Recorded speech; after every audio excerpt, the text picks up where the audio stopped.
Well, we next go on to question 4, part B of the February 2014 passing exam paper.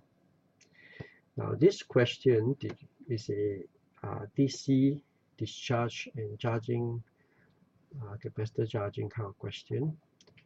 Sorry, it's not capacitor in this round. We have inductors. We have one inductor here, and so on. Now, this type of question requires us to understand the timing, right? That means at time 0, this switch is closed. Now, when this switch is closed, what happens?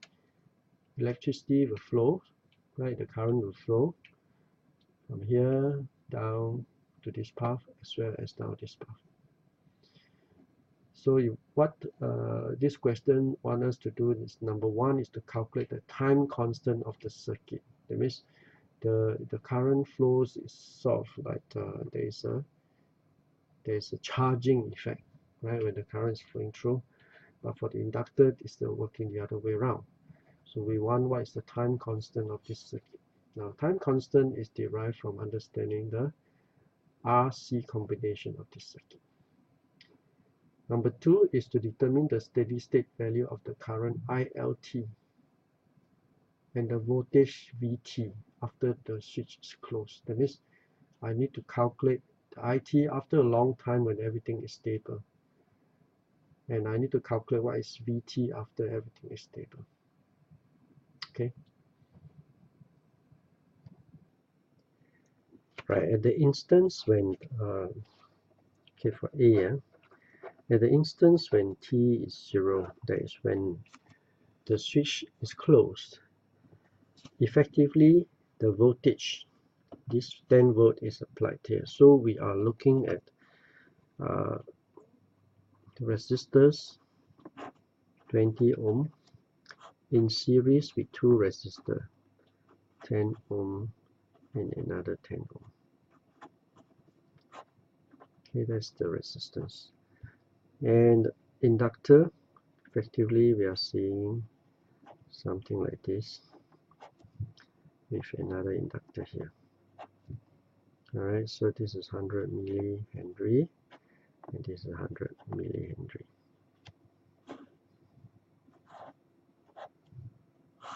Right, which is 10 volts.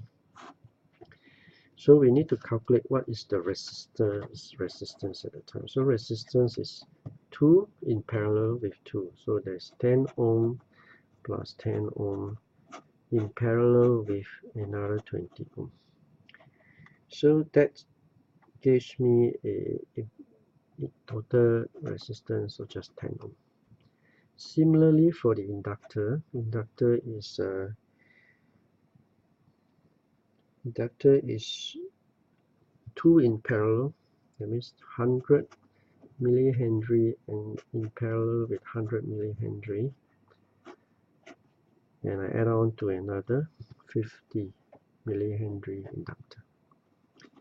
Now for inductor in parallel, basically the effect is like just resistor in parallel is half of it, so 50 millihenry plus 50 millihenry. So total is 100 millihenry. Therefore, the time constant of this circuit is L divided by R. So in this case, it's 100 millihenry divided by 10 ohm. That gives us 10 milliseconds. That's the time constant.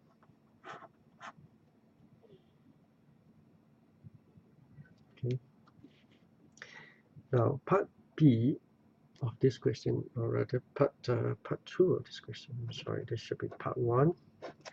Part 2 of this question wants us to calculate what's IL and what is VT after steady state. Now, after steady state, what happened? An inductor is equivalent to a short circuit. Now, if that happens, the circuit now reduces to something like that. Becomes 10 volts,